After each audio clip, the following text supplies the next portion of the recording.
네, 안녕하세요. 부동산 재테크 랑랑입니다. 오늘 길었던 역세권 아파트들의 종지부를 찍고자 총정리편을 두고 왔거든요. 이제까지의 영상들이라고 하면 제가 일일이 지하철역을 확인하고 주변에 어떤 아파트가 있는지, 그 아파트들의 국토부 실거래가는 어떻게 형성이 되어 있고, 만약에 실거래가 좀 부족하다라고 하면은 네이버 매물도 찾아보고 각각 공급 면적이 어떻게 하는지 일일이 확인하면서 개별적인 가격들과 그 역들의 특성들을 간단하게 설명을 해드렸다면, 오늘은 전체적으로 우리가 판단해 볼 수 있는 측면은 없을까? 여기에 조금 중점을 맞추고자 하거든요. 그러니까 이 각각의 역들마다 공통적으로 발견할 수 있는 특징이 있지 않을까? 그리고 차이점이라고 하면 어떤 것들이 있을까? 이런 것들을 한번 발견하고 싶어서 시작을 하게 되었고, 오늘 이제 마무리를 하게 될 수 있을 것 같습니다.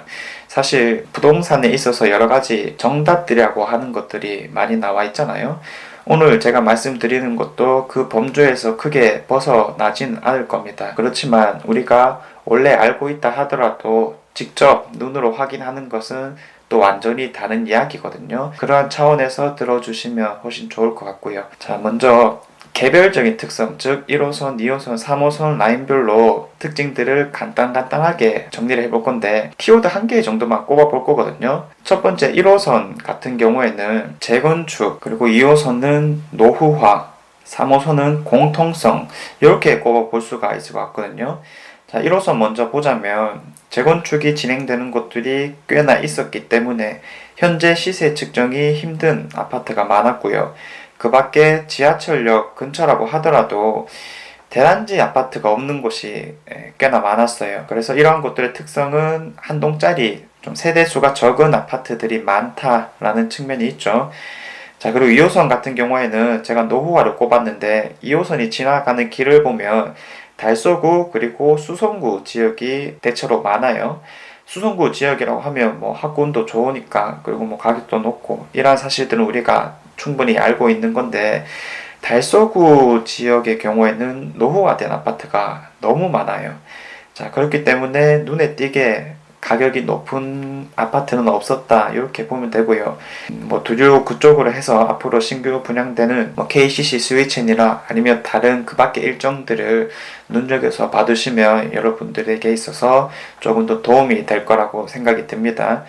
자, 그리고 마지막 3호선은 조사를 하면서 느낀 게, 앞선 1호선, 2호선과는 다르게 지역별로 나름의 공통적인 가격들이 있었거든요. 북구 금호강 위쪽으로 해서 90년대에 지어지면 한 6, 700대, 2000년대 거는 900에서 1000대, 그리고 2010년 이후에는 1100에서 1300대 정도였습니다. 자, 그리고 수성구 지역으로 넘어오면 2000만원 정도는 하고요.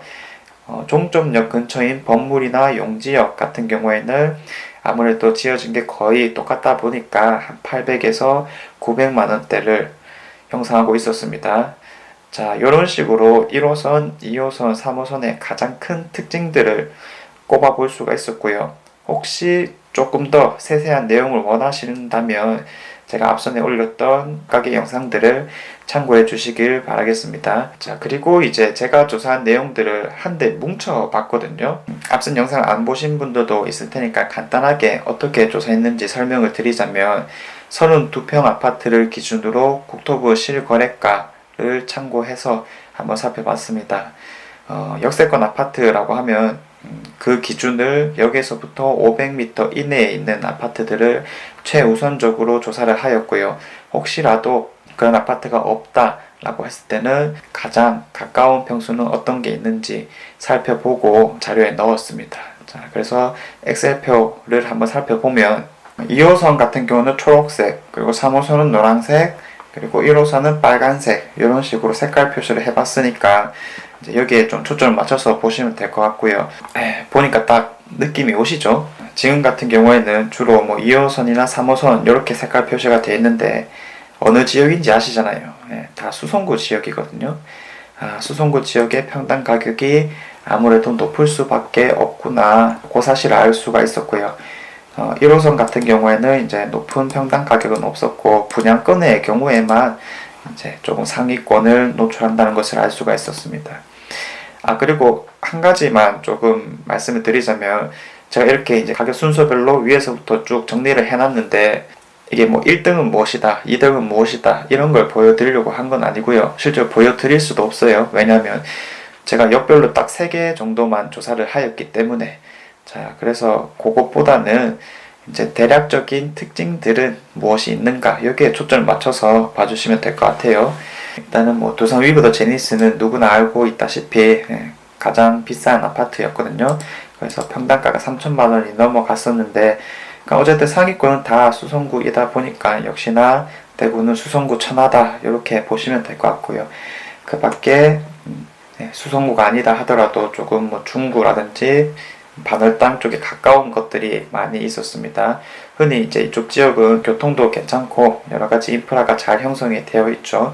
그래서 뭐 동대구역이라든지 청라운동역, 반월당역, 경대병원역 전부 다 수성구나 중심가 쪽으로 가까운 것들이 상위권을 역시나 차지하고 있었습니다. 자, 그리고 공급 면적 같은 경우에는 32평보다 큰 평수는 이제 회색, 그리고 32평 한 3평보다 작은 평수는 청회색으로 한번 표시를 해봤거든요. 지금 보면은 큰 평수 같은 경우는 대부분 상위권을 차지하고 있다는 것을 우리가 알 수가 있었고요. 저 밑에 보면 요 107평짜리 요건 아무래도 수요가 좀 덜할 거기 때문에 가장 하단부에 있었습니다. 자, 요거 정도로 제외하면 대부분 이제 상위권에 다 포진을 하고 있는 걸 봐서 큰 평수 같은 경우에는 이거 비례해가지고 평당가가 조금 더 올라가는 경향이 있구나. 자, 이 사실을 우리가 확인할 수가 있었습니다.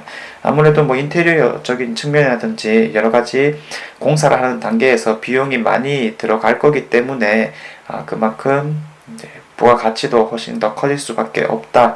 자, 이렇게 유추가 되는 부분이고요. 평수가 작은 것 같으면은 큰 평수가 상위권에 있듯이 역시나 작은 평수들은 다소 중하위권에 분포해 있다라는 것을 우리가 알 수가 있었습니다.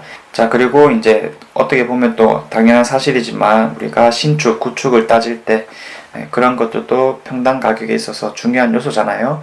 대부분 이제 상위권에 있는 아파트들을 보면 다 2000년대 이후에 지어진 거고요. 조금만 더 구체적으로 들어가면 한 2010년 이후에 지어진 것들이 역시나 많다.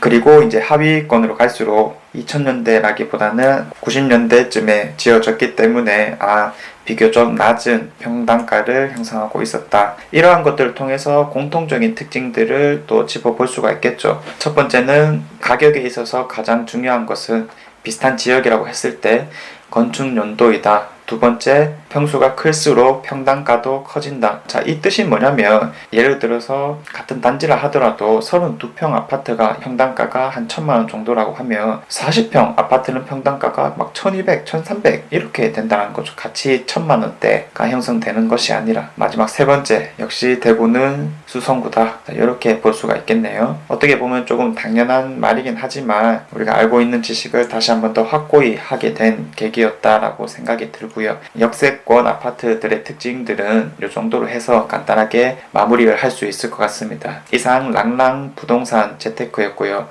더 좋은 내용이 준비되는 대로 한번 찾아와 보도록 하겠습니다. 감사합니다.